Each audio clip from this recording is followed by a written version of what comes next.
crafty friends. So in today's video we're going to make this cute little project bag. Something really simple. You can use it for anything really. You could use it to put your books in, you could use it to put your jigsaw puzzles in if you're doing those on the go. You could use it to take for your kids bits and bobs in the car when you're going on holiday. You can use it for embroidery, projects. The world is your oyster. So enjoy the video and don't forget to like and subscribe, and we'll get straight into it. Okie dokie, so we're going to start making our project bag together. And I have pre-cut everything ready just to make life a bit easier, but I'll take you through all the sizes and what we've got. So today we're going to need some binding, and this is about 3 inches, and I cut 4 lengths and just stitched them together, and I'll teach you how to make that into your binding piece. I'll just roll that up out of the way. It's a nice and long piece. We need a zip. So this is a big long length that you put your own in, but you can use a pre-cut one if you've got them. This is just what I've got to hand, and that is a little bit longer than my project. It's around 14-ish inches. I've also picked out a small label I'm going to pop in because this is for a swap, and just I think this is from the Specky Seamstress, so it makes me happy. I've also got a main fabric and a backing fabric, and that measures 13 by 15 inches, and a piece of batting at the same length. I've also got a piece of vinyl. That was the cat, sorry. This is pretty, it's got glitter in it, but it came in an A4 sheet, so that's what we're going to use, the size that it came at. And then I also have 2 strips, which are just about 4 inches by 13, give or take. Rupert, no, not today. Okie dokie, so first of all, we're going to pop everything to the side, and we're going to grab out our ironing mat and iron, because I'm going to do the ironing first so we can get that out of the way. Hopefully Rupert behaves himself and stays put. So to begin with the 2 13 by 4 inch strips, these are going to be what we encase our zip in. So the first one is super simple. Rupert, get down. Thank you. And we're just going to pop it in half, and again just iron that down the seam.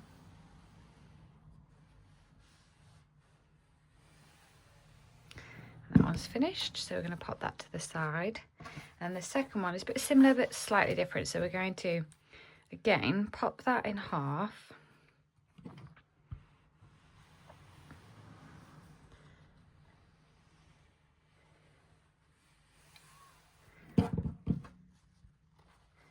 And then we're going to open it back out, and we're going to bring in this side so it's just slightly away from that middle center, a little bit like when you're making seam binding, but this one is just going to be to pop your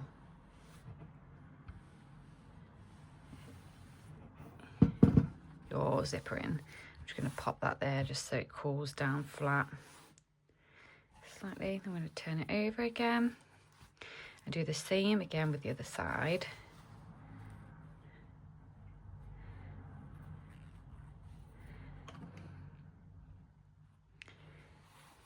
Just while I'm doing this, so this fabric that we're using this for is a fabric called Bookish by a designer called SHARON, Holland. I feel like I bought it as a fat quarter, maybe from one of the sewing craft shows I went to last year. I want to say the Festival of Quilts, which is in the NEC in Birmingham for anybody that's in the UK. Okay, so we're going to pop that one to the side. Now we're just going to work on the seam binding just quickly, because then, like I say, we've done that one. So first of all, I have cut, I think it was 4 lengths of a fat quarter, and I've stitched them together. Because this is a square project, I haven't done it on the bias, which you would do ordinarily. And I'm just going to flatten out those seams quickly.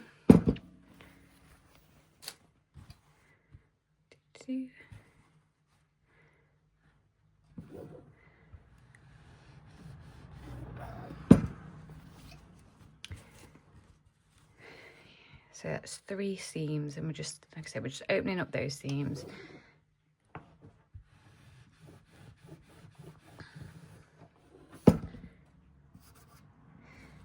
And then we're going to, same as what we did with those little strips, we're going to fold it in half first, and then we're going to fold it in on itself again.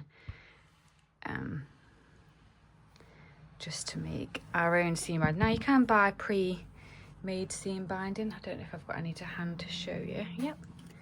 So this is a pre-made seam binding from Frumble. I just wanted it to match in with the project that we're making a little bit more, and I'm also, for the year 2025, trying really hard to use supplies and fabrics up instead of hoarding them. I think we're all guilty of hoarding our craft supplies. I'm planning on filming a whip and kit parade at some point this week, so just give you an idea of the kind of things that I enjoy making, and the many whips and new kits that I have yet to start. And I'm hoping that we can maybe do some of those kits and whips together here on the channel.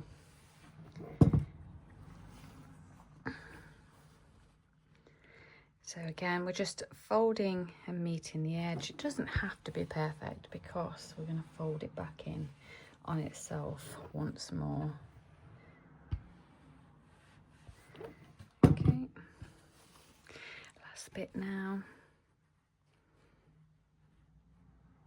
And this fabric and the main pretty fabric, the seed fabrics, were from a fat quarter bundle called Grow, and that was from a website called K's Textiles. So I can link those below, the 2 fabrics. If I can find this one, I'll make sure to link that one too.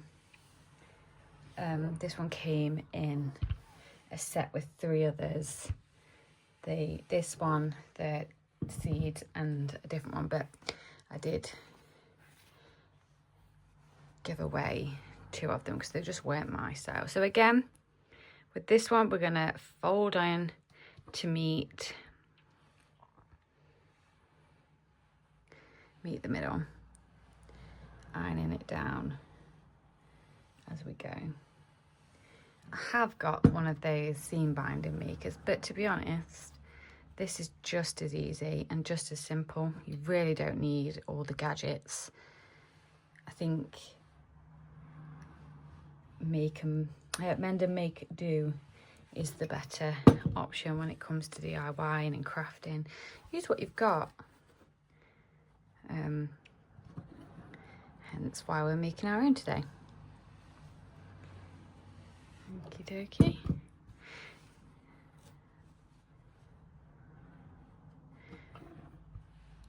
I've got a couple of other ideas of bits I'd like to make on the channel.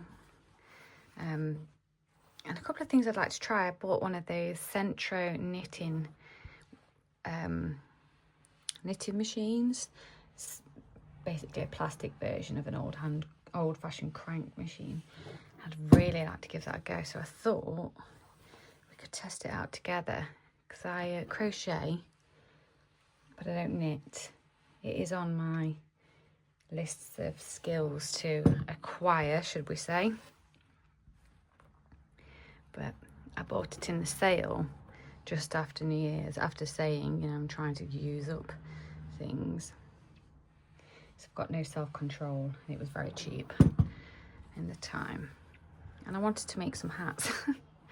So we'll give that a go, I think.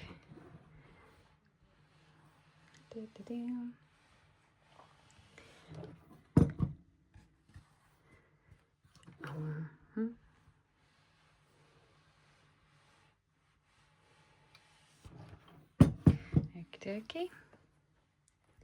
And I think what we'll do is I'll turn it over and we'll repeat that on the other side, and we'll just speed this bit up for you until we get to the other end.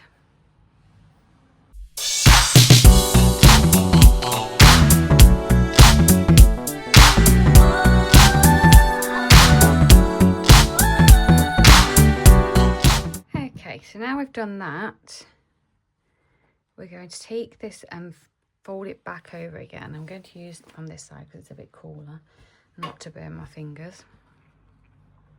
So making sure everything's tucked in, we're going to fold it back and just iron that back in to place.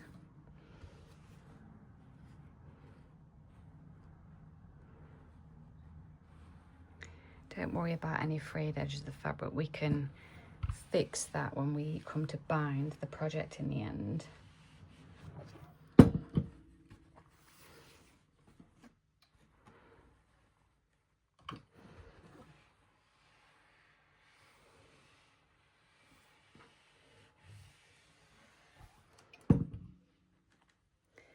I'm just going to pop a clip on that middle bit where the seams is, just to give it a little bit of extra oomph to keep it together.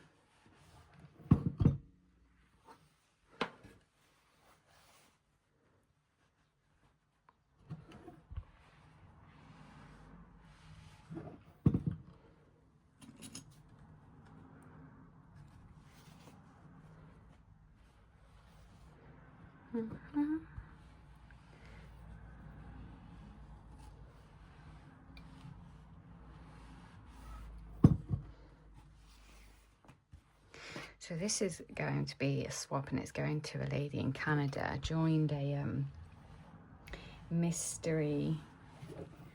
a scavenger hunt, where you got a mystery word, and for each letter of the word you had to come up with a phrase or a word and either buy / make something to go with that. The only rule was that if you were to give something, it must be like new, couldn't be something that wasn't, you know, tattered up or anything like that, new and usable. And one of the items had to be handmade. Now I have made a couple of items for mine. I think all but one is handmade, but we will do, I'll probably do a reel over on Instagram. So if you don't follow me on Instagram, please go over and follow me, because I do upload on there as much as I can. Right, now I've got that done, I'm going to pop that to the side. I'm going to move my mat, and I'm going to turn off my iron because we don't need that anymore. And then we're going to work on first the zip. So it's going to be super simple. We're going to use this double one. So this one is going to encase your vinyl. So this one, depending on which way you like to open it, I like to open from this side, so we're going to work from this side. And I'm going to line that up wherever you like, because you can use this. We'll cut this neatly. Once we've done it, we'll use this bit to line this bit. So I'm going to line this one up, and I'm going to use a little clip just to clip that into place.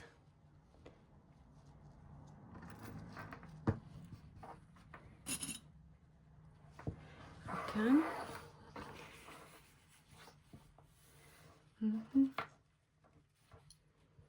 Just so we know where we're at.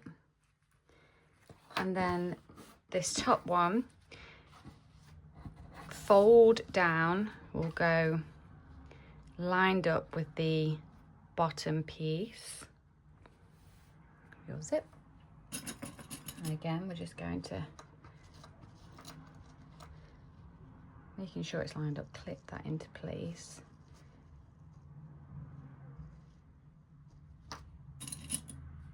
and I'm just using Wonder Clips. I get these from Amazon, a big box for about £5. So I'm going to take this out of my machine, and I'm going to stitch just with a simple straight stitch. You can use a pattern stitch if you like, if your machine has that option. I'm just going to stitch straight down, securing the zip to those 2 pieces, and I'll be back. Okie dokie, so as you can see now, I've popped that all the way, I've sewn that all the way down. And again, I said this in the last one, these are handmade gifts, so don't worry if it's not perfect. It's not meant to be. But what we're going to do now is we're going to take that bottom piece, so not the longer piece, the bottom bit that we tucked the edges in, and we're going to line we're going to put our vinyl piece inside there. And we're going to make sure it's right to the top, and I'm going to eyeball it as much as I can to make sure it's sort of central to that zip placket.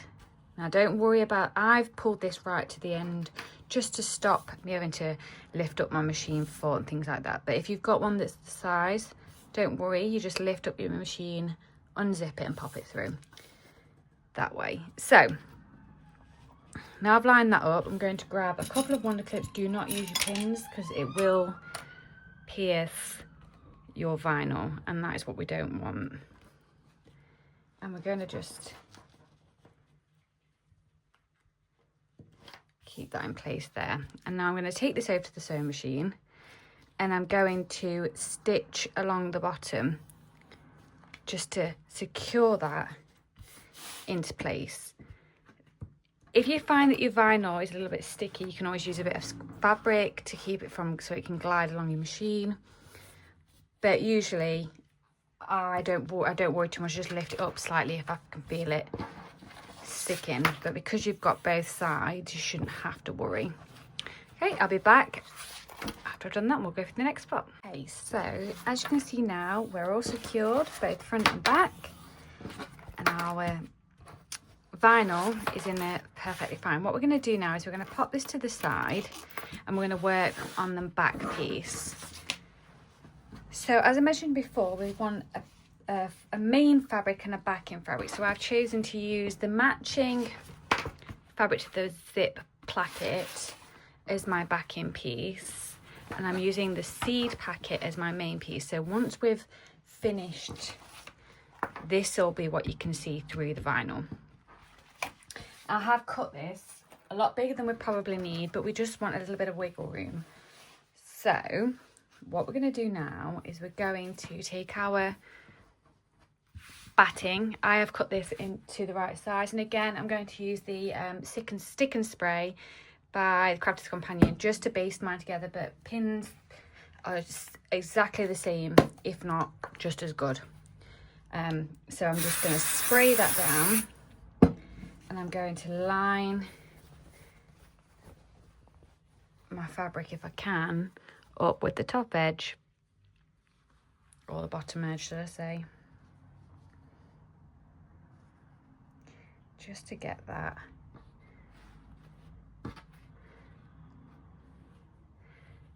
nice and smoothed down.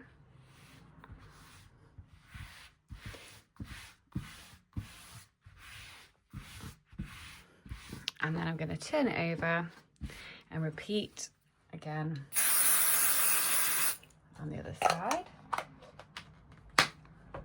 Thinking about this, it might be better if I folded it in half a little bit. It is repositionable, this sticky spray, but sometimes it might be easier to do it this way. Yes. Oh, no, maybe it's not. Okie dokie. Now I'm looking at this, it does look slightly directional, but I'm not going to worry too much because it's very, very faint right in the back that has a bit of directional. But this is the part where you would need to make sure you are taking care of your direction of your fabrics. If you've got two that are very clearly directional like this one, you want to make sure this side and that side are both the same way up.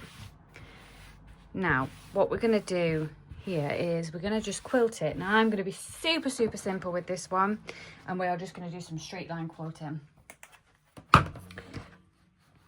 This is 15 inches wide. 1, 2, 3, 4, 5, 6, 7, 8, 9, 10, 11, 12, 13. Sorry, 13. So what I'm going to do is I'm going to find the 6.5 mark. So 2, 4, 6, around there, I'd say, so that I have a center point, and I'm going to work my way back from there. Again, I'm going to use my heat erasable marking tool. You can use whatever you want. You can use I think it's called a hair marker, which just line the creases. You can use chalk, you can use pen, whichever you prefer. But my choice is a heat erasable marker. And again, I'm just going to do an inch. I like an inch. I think it's an easy one to do. There's no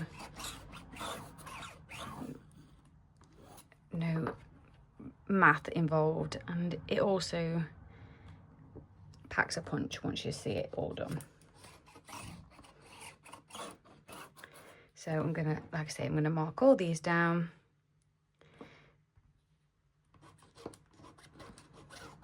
If you didn't want to quilt this, there's nothing stopping you. Instead of using the batting, you could use a fusible fleece to add a little bit of stability to it, or you could even just use some heavy interfacing to give it that stability.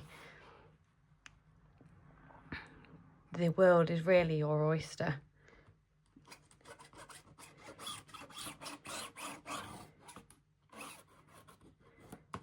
Okay. And that one, as you can see, it's not super thin, so I'm just not going to bother with that one because I do believe that we won't need it. I'm going to turn that round and mark the other way.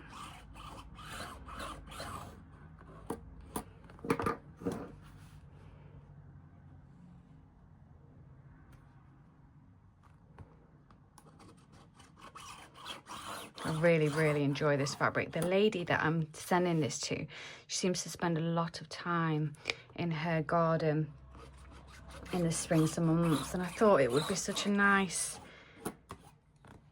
little project bag for your garden stitching or your garden hand sewing or whatever it is you do.